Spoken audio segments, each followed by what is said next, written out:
Hello everyone. Through this video we shall discuss the second chapter, globe, latitudes and longitudes. Before proceeding towards the latitudes and longitude, let's discuss again the word geoid, which already I told you in the last video. Geoid means an earth-like shape. The earth-like shape means which is slightly flattened at the poles. This North Pole and South Pole. So it is slightly flattened at the poles and bulge in the middle. Means very big in size in the middle. In the same way, our globe is also little bit flattened at the top side and the bottom side and bulge in the middle. And in this way we can say that the shape of the globe is also geoid. Second one, the globe is not fixed. If you have seen the globe, you must notice that from the center of the globe, one needle is passing, and around that needle, the globe can be rotated. In the same way, Earth is having axis, and around its axis, the Earth is rotating. So there is again a similarity between the Earth and the globe, that Earth is rotating and the globe can also be rotated. Then on the globe, countries, continents and oceans are shown in their correct size. We know that on the earth the countries are there, continents are there, oceans are there, and all those things can be depicted on the globe in their correct size. Due to all these reasons, we can say that globe is a true model or a miniature form of the earth. So I think this is clear to you what is globe. It's a model of the earth or a miniature form of the earth. Now the purpose of this chapter is to study how to locate places on the earth. We know that earth is the shape, the surface of the earth is not a flat, it's a sphere. So we need certain points or references and lines to find out the location of places, and for that we take the help of certain imaginary lines, and one such imaginary line is axis. This axis. Now an imaginary line that passes through the center of the earth, joining the North Pole and the South Pole, and globe is a model of the earth. So see, this is the North Pole and this is the South Pole. So from the North Pole to the South Pole, a line is passing. This is called the axis of the earth. This is not the actual line, this is just an imaginary line. So around this axis the earth can be rotated, and one thing you also notice here that this axis is not straight. Our globe is also tilted. Why? Because earth is tilted on its axis. The straight axis is like this, but the earth axis or the globe axis is like this. It is tilted, and it is tilted by an angle of 23.5 degree. Clear? So this is the first imaginary line. Now let's see the next imaginary lines. This equator. Now in this diagram you can see the red line. This red line is equator, and it is situated at 0 degree.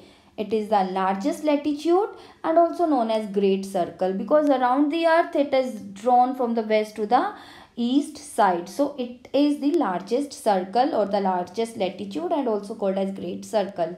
This equator divides the earth into two equal parts. In the north direction, northern hemisphere, and in south direction it is southern hemisphere.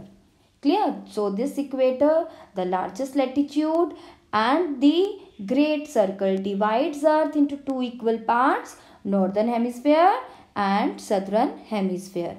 In this diagram, you can see the other lines also which are parallel to the equator. See, this line is parallel to the equator.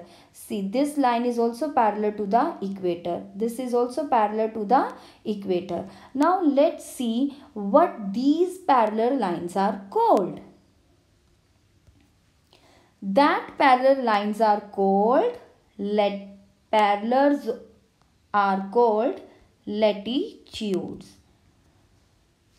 Now, let's discuss the features of the latitudes. See, this is the earth, this is equator at 0 degree, and the lines drawn parallel to the equator, these are called latitudes. These are horizontally drawn from west to east. So the first feature is that these are parallel lines. Clear? They are horizontally drawn to the equator.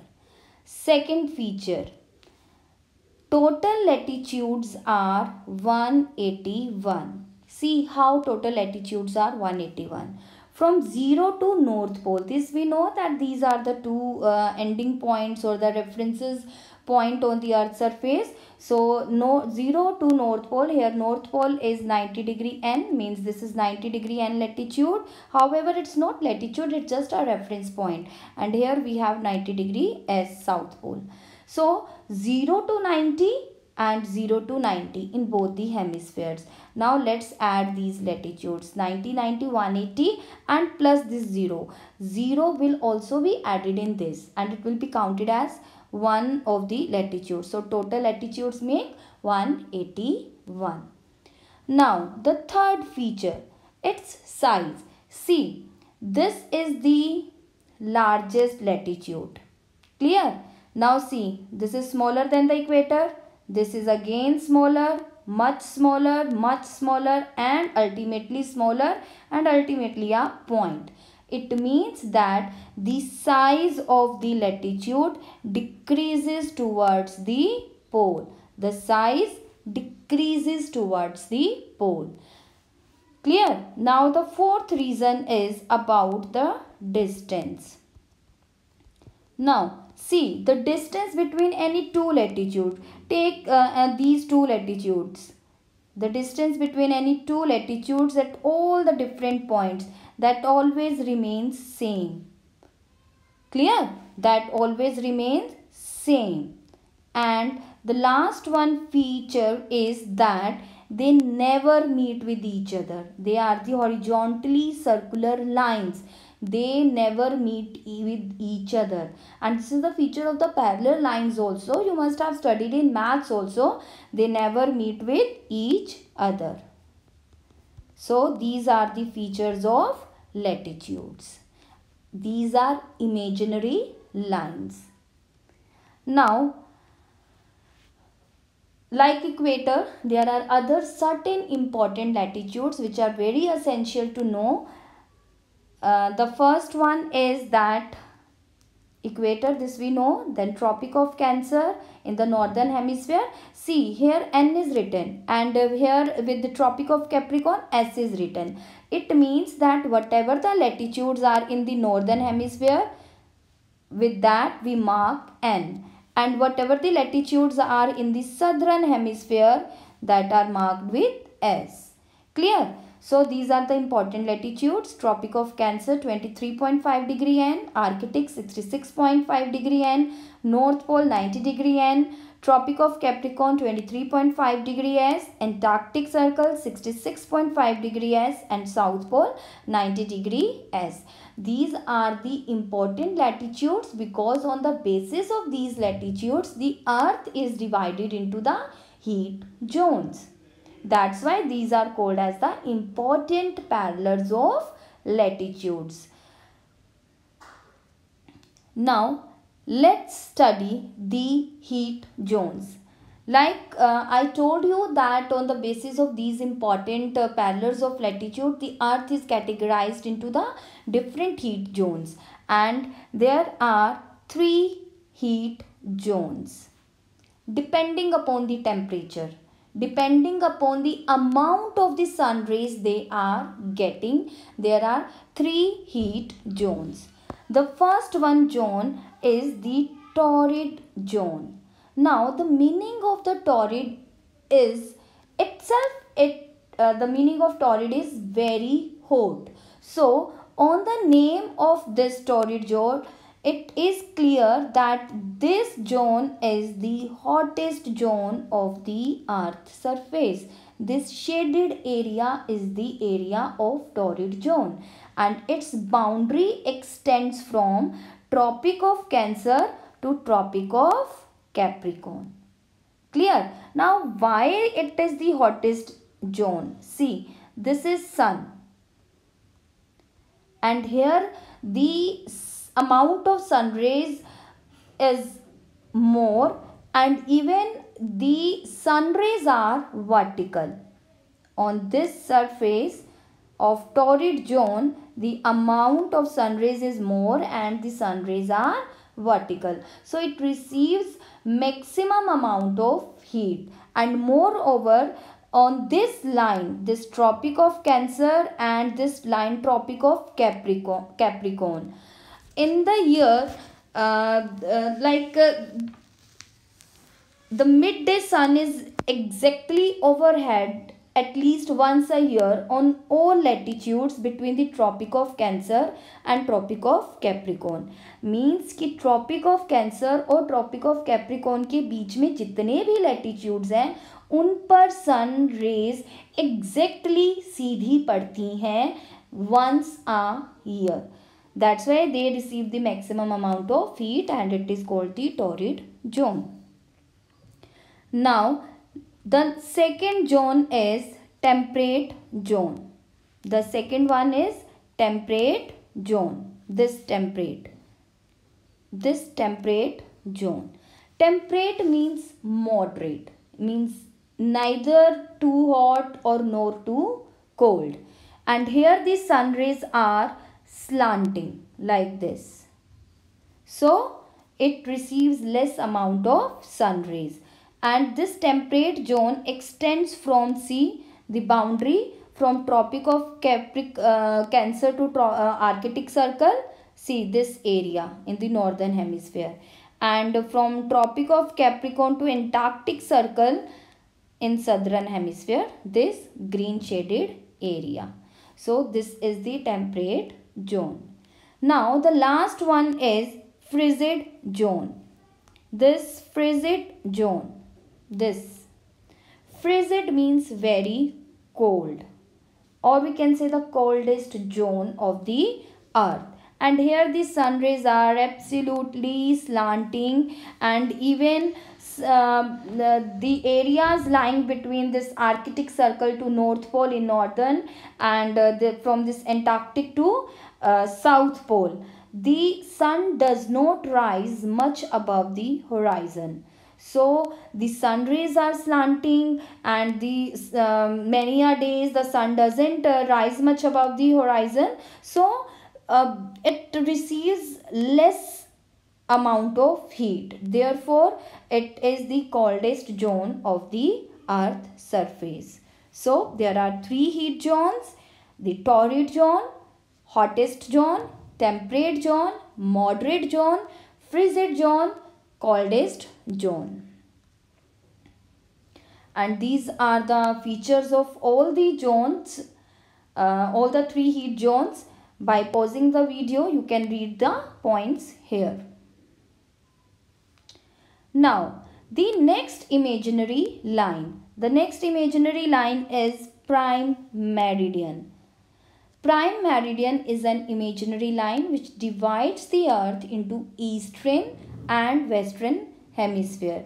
This is this red line is prime meridian, and again it is a line of longitude at 0 degree.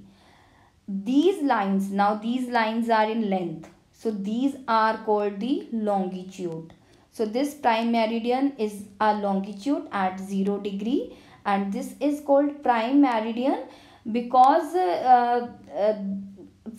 this meridian pass through Greenwich, where the British Royal Observatory is located, and for the time this meridian is taken as a central meridian for the world. That's why it's called as the prime meridian. And like the equator, the earth gets divided into two equal halves. In the same way, this prime meridian divides the earth into two equal halves, that is eastern hemisphere and western hemisphere. Eastern and western. Clear? So through this red line, the other lines are also there.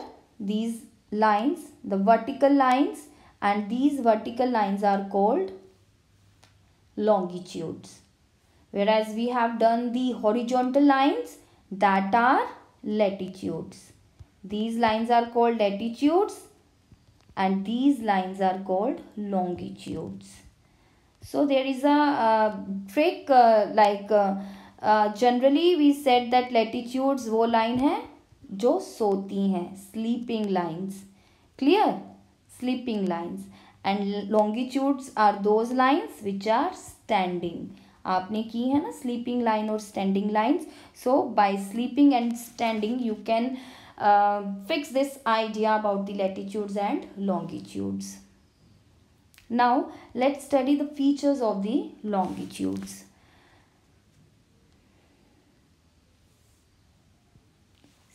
Prime meridian. This is prime meridian, 0 degree. Central meridian. And this prime meridian divides eastern earth into eastern and western hemisphere. Now this prime meridian starts from the north pole and ends at the south pole. So all the meridians, they start from the north pole and ends at the south pole. It means that the first one is that the first one we have done, like these are vertical lines. Clear? Then they meet with each other because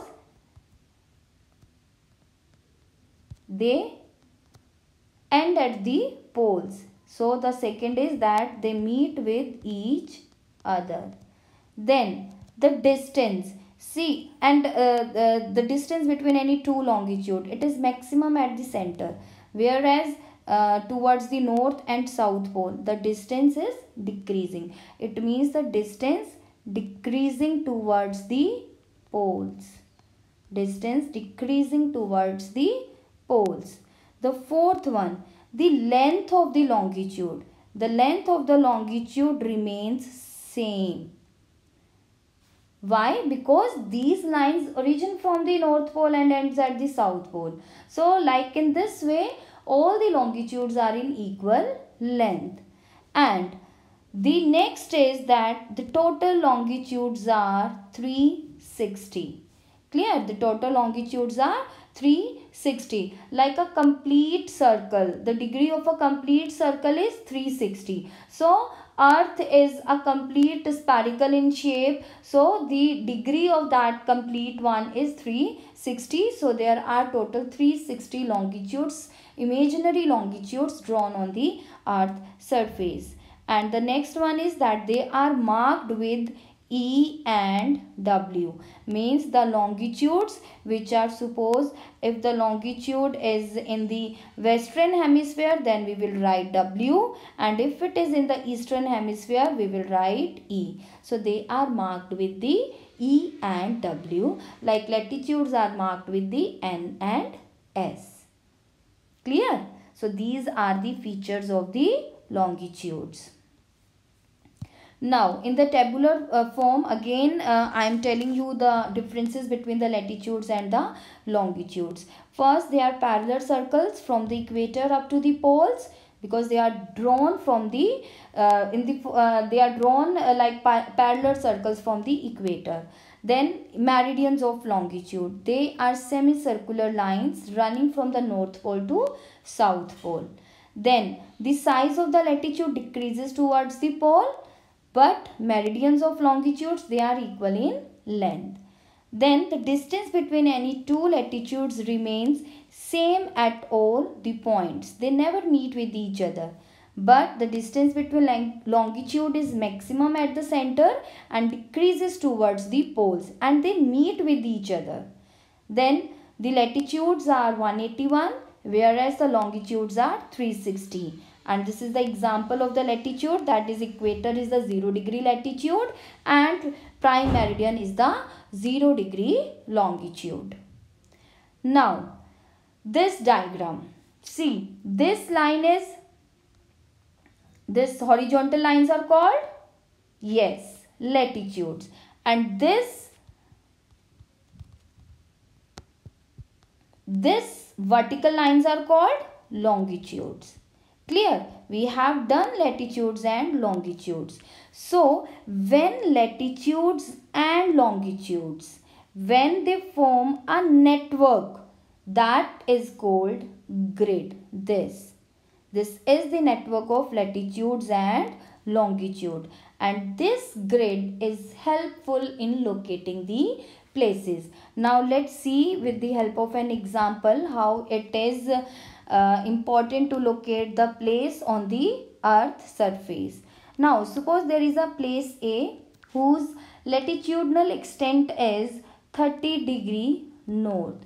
30 degree north means that the place is in the northern hemisphere, and 25 degree east.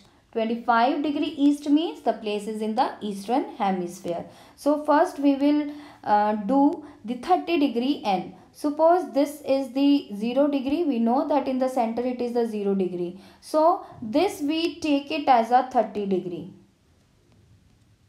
Clear? Because it is in the northern, N is written here. So we will mark the latitude in the northern hemisphere. Then 25 degree east. Suppose this is 25 degree east. Clear? This is 25 degree east. Now see, this is the point where both the latitude and longitudes meet, intersect with each other. So this is the location of a place. So this is the, in this way the grid helps in locating the places on the earth surface. So this is all about today class, and stay tuned for the next video. Thank you and subscribe my channel. Have a nice day.